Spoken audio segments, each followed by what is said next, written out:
Hello，大家好啊！大家好。咁我哋之前嗰4集就講咗4個 case 啦，就係你2個 case，我2個 case 啦。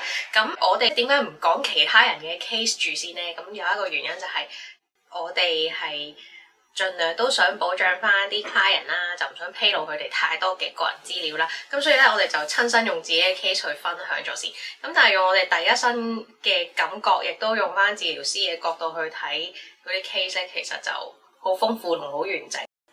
咁過咗嗰4集咧，我哋今日就想講一講，因為佢係幫我做催眠啦，咁我又幫佢做催眠啦，咁所以我哋就想講下，其實我哋喺對方眼中有啲咩好嘅催眠治療或者療癒師嘅特質咯。係。另外都會仲想講下，我哋覺得有邊啲係好嘅特質咯，對於一個治療師或者一個療癒師。冇錯，咁不如由我講先啦。我覺得阿寶幫我做催眠嘅時候咧，我第一個感覺就係好精準嘅。係啦，首先佢個用字好精準。我先唔講話導入嗰 part 先啦，導入嗰 part 大家都係 standard 㗎啦，即係我同佢都知道嗰 part 嘅流程一定係點㗎啦。但係譬如進入咗去前世嗰啲場景啦，去潛意識嘅場景嗰度咧，咁有一啲問題或者係有一啲描述啦。可能係我真係冇諗過，可以咁樣問嘅喎，原來我係覺得你用得好精準嘅，其實。好，好啊，好，繼續講晒我先。我話好啊，好啊。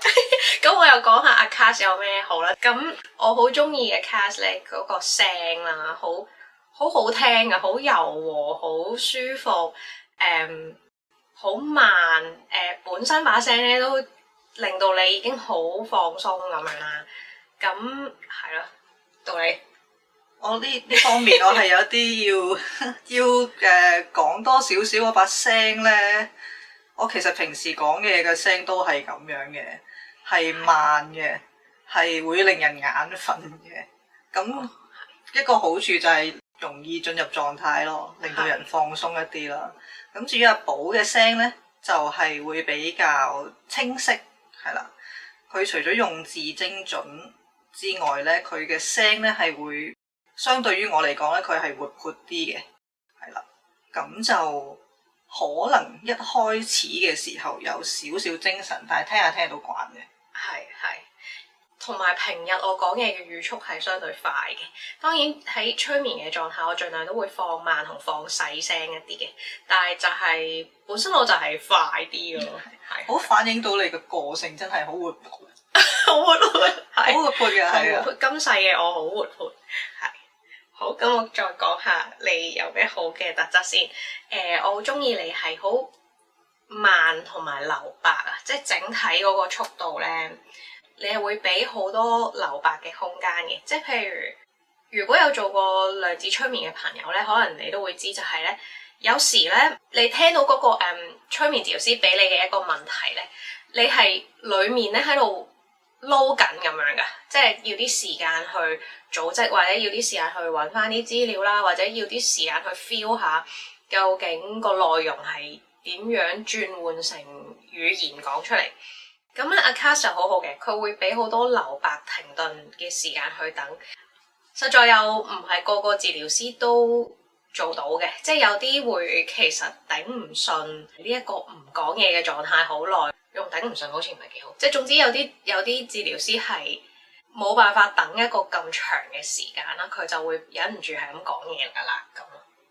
我就慶幸自己冇遇過呢一隻嘅。係啦，咁但係當然咁，我都要讚下自己先啦。我覺得自己都係一個幾好嘅 listener，即係我會聽晒你講，真係講晒啦，咁咪先到我咯。咁我欣賞阿寶嘅另一樣嘢咧，就係個姿勢。呢個姿勢咧，可能因為佢係本身係一個瑜伽導師，所以喺個譬如瞓低嘅姿勢上邊咧，佢都會有一個叫做提醒啦。即係譬如可以瞓直啲，又可以放鬆啲隻手點擺嗰啲咁樣，係會令到個人更容易進入狀態。係啦，即係總之係個姿勢都有幫助咯。對我嚟講，係呢個係一個我未必會有一個 concept 或者留意到嘅地方嚟嘅。同埋我通常都會提下啲 client 咧，催眠緊嘅時候，你想喐啲手腳，你都係可以喐嘅。即係我有啲 client 係會做下，覺得瞓得太耐，佢繼續喺個狀態裏面嘅，但係佢會坐起身咯。有啲人好擔心我轉換咗個姿勢係咪就做唔到？咁其實唔會嘅，咁我都會提佢哋，你哋想喐係可以喐嘅。即係反而如果你想喐而唔俾你喐咧，你個腦就會開始分心啦。咁但係如果你想轉換姿勢，因為始終可能成2個鐘至4個鐘咁耐，咁你想喐係可以喐㗎。即係除咗一開始嘅姿勢之外，咁我又再講下你嘅好處。我好欣賞阿 Cass 咧，喺做到最後，我哋通常會有能量療癒嘅部分啦，即係量子催眠之中。咁佢就會做得好盡嘅，盡量係一個催眠裡面可以做晒所有療癒就最好㗎啦。咁樣佢會不停幫手問 High Self 呢樣做唔做得啊？嗰樣做唔做得啊？我可唔可以咁做啊？咁咯，我係好中意咯，即係唔好試啫嘛。係啊，有一個好抵玩嘅感覺啊！即係可能我 expect 啊，今次嚟做催眠只係會做1-2樣療癒，或者同我呢一個催眠有關嘅療癒啦。咁但係唔係嘅，佢會 overall 咁樣問晒所有嘢。譬如啊，可唔可以清咗啲靈魂嘅碎片啊？身體嘅療癒又做唔做得啊？能量嘅提升又做唔做得啊？如果全部都 OK 嘅話，就會全部都做晒咯。係。好，咁我到我啦。咁我欣賞阿寶啲咩咧？就係佢，因為之前我講佢精準，而呢個精準咧係令到我好有信心嘅。即係譬如我被催眠嘅時候啊，中途想去洗手間喎，咁我自己都有啲擔心，我會唔會入唔翻個狀態咧？但係阿寶好確定咁同我講話，你一定會入得翻嘅，你放心啦，你交俾我啦咁樣。係啦，咁呢個我好欣賞嘅，接得住啊！咩情況發生我都接得住。冇錯，係一個有經驗嘅 practitioner 啦，咁我覺得係應該要有嘅呢個特質係。好，我都好中意咧，你係會處變不驚嘅感覺，即係咧有時你會聽到啲好奇怪嘅資訊噶嘛，或者聽到啲好恐怖嘅資訊啦，即係好似之前幫我做嗰個 case。哦，嗰個係啊，係，的確係恐怖嘅。係啊，你係有種就係處變不驚咯，即係有啲療癒師或者其他人啦，可能佢對呢啲情況好有共鳴咧，可能佢都好多情緒咁，但係你就冇嘅，好中性咁樣。係啊，亦都會繼續好穩定咁樣幫手問啲問題，去令到嗰啲畫面或者嗰啲狀態更加清晰，知道發生緊咩事咁樣。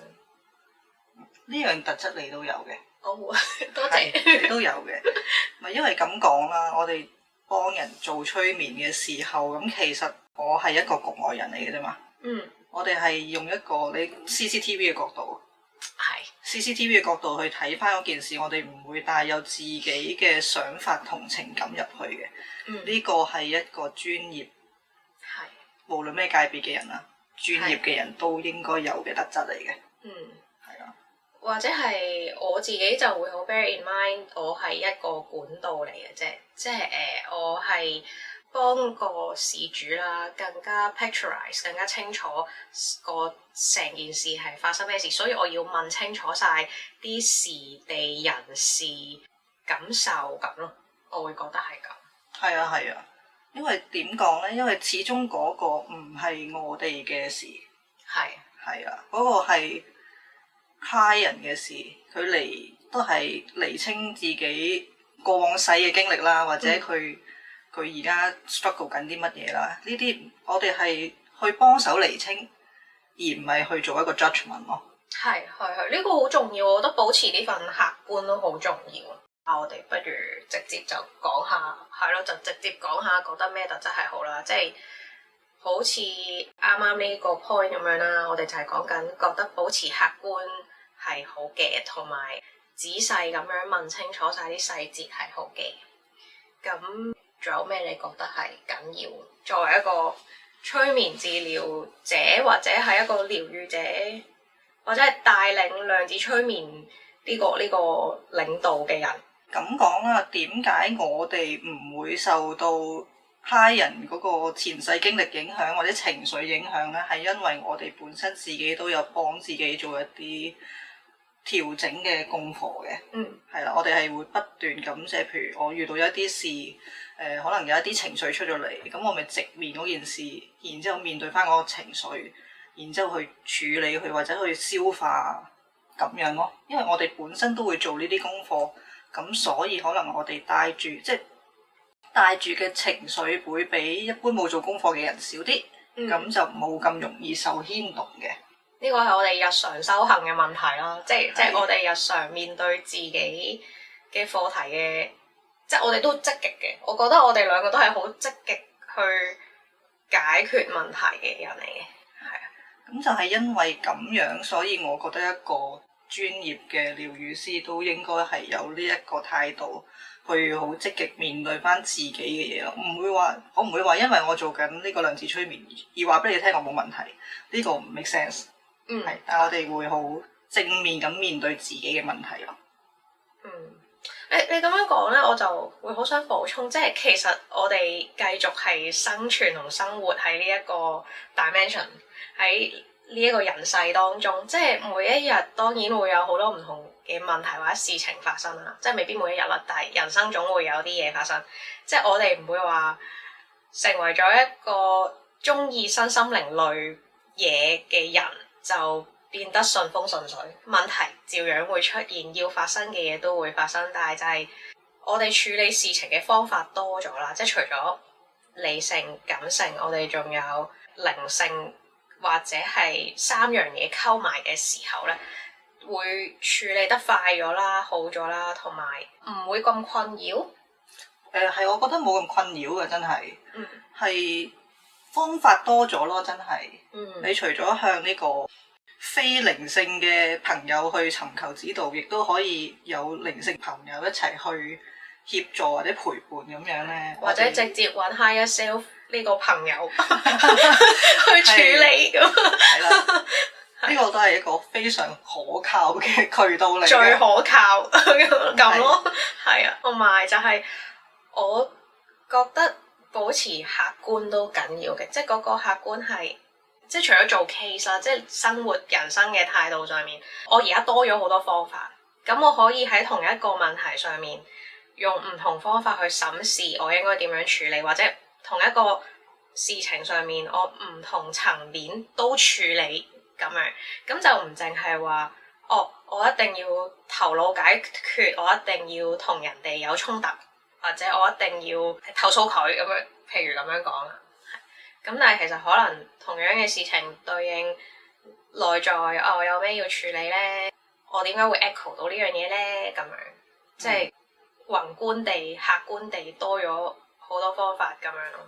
係，除咗係我哋會不斷咁樣睇返自己啦，係啦，咁就去面對自己嘅情緒啊、問題啊、環境啊諸如此類之外咧，我覺得如果一個療癒師啦，好嘅特質係耐性啦。你之前都有 mention， 我覺得耐性真係好緊要嘅。係啊，之前嘅集數都有講過噶啦。我哋譬如做咗一啲療癒，落咗個指令俾 High Self，而我哋都會 deliver 一個信息，就係要有耐性去讓事情發生。係啦，咁當然我哋亦都有好有耐性咁樣，會同你解釋點解會咁樣。咁點解要有呢個耐性咧？就係有時真係唔係話一兩句就可以講得清楚明白嘅。咁但係令到個客人清楚明白了解地步出個療癒室咧，係一個我哋嘅責任咯，責任。聽人哋講嘢咧，本身呢件事都要好有耐性嘅。佢講嘢嘅過程可能需要好長嘅，咁其實要耐心聆聽啦。呢個第一。第二就係耐性呢樣嘢咧，都希望係帶到俾 client， 令佢明白咧，療癒可能你喺呢個空間，我哋做催眠嘅時候係療癒係會發生嘅。另一樣就係希望個 client 都對自己有啲耐性，就係嗰個療癒唔係一次性嘅可能。即係最簡單啦，做完嗰次嘅量子催眠，佢嗰個禮拜咧都可能會 keep 住 tune 緊個人，又或者其實有啲人咧，佢療癒嘅時間要長啲，唔係話一兩次嘅量子催眠咧就解決到嘅。佢可能累生累世同樣嘅問題重複咗好多次，所以今世佢嚟處理呢個問題嘅時候咧，佢係需要更長時間去處理咯。都希望嚟揾我哋嘅 client 咧，對自己都多啲耐心，多啲耐性咯。係啊，雙向，我覺得呢部分有啲雙向。係啊，係。再講翻前少少啦，點解我哋會不斷咁處理，即係面對自己嘅日常嗰個情緒啊，或者功課啦咁樣，我哋會好勤力咁做功課。個原因係我哋係需要輸出一個好穩定嘅能量場。呢個好重要嘅，因為我哋個能量場係會直接影響咗嗰個療癒嘅質素嘅。嗯，係啊。我咁樣講，用一個反面嘅例子去講，我就話你要處理，但我自己唔處理自己，即係會帶咗一個好 conflict 嘅能量啦，或者講一套做一套啦，咁係唔 work 嘅。即係我哋 stable 定係我哋嘅唔 stable 咧，其實人哋係會清楚感受到，特別係 client，因為係一個好貼近潛意識嘅狀態咧。其實之前都有講過啦，係比清醒更清醒，所有嘅細節咧係好清晰咁樣會 feel 到見到啊。咁所以係如果我哋唔 stable 咧，其實係會令到人哋都好唔自在嘅。係。咁所以我會覺得療癒師係需要有呢啲特質咯。你有冇補充啊？都冇啦，都講得七七八八。因為喺我覺得我哋互相讚對方嘅好嘅時候，都講一大堆。係都係嘅。係咯。咁我哋之所以會坐埋一齊，都係互相欣賞大家。冇錯，冇錯，要同頻先可以一齊同步咁樣做到呢件事咯。我覺得同步做到呢樣嘢係同埋我哋差唔多嘅頻率，咁可以睇下震動到一啲乜嘢嘅嘢出嚟啦。我覺得我哋會有一個摩定加成嘅效果嘅，其實我覺得係啦。同埋，雖然咁樣講好奇怪，其實我哋日常傾偈都成日傾呢啲偈噶。係一見面就傾呢啲嘅咋。係啊，我哋成日都傾啲好同靈性或者修行有關嘅題目。呢個都係一個原因，我哋一拍即合可以一齊即係做呢一個系列嘅節目啦。因為本身我哋就係有呢個 vibe，然後諗住用呢個咁舒適傾偈嘅 vibe 咧去講翻我哋平時諗過啲咩啊，傾過啲咩啊咁樣。係，所以大家都當好 casual 咁傾偈，咁睇住我哋兩個朋友之間嘅對話，咁可能都 inspire 到你，咁就最好啦。我諗今集差唔多啦，咁大家有啲咩想講啊，或者想分享啊，或者有興趣嘅 topic 啊，可以喺下邊留言啦，同埋都歡迎 subscribe、like、share 我哋嘅節目啦，咁亦都 follow 埋我哋嘅 IG 同 Facebook 嘅，咁已經會見到有我哋嘅資料喺度，係啦。咁我哋下集再見啦，拜拜。拜拜。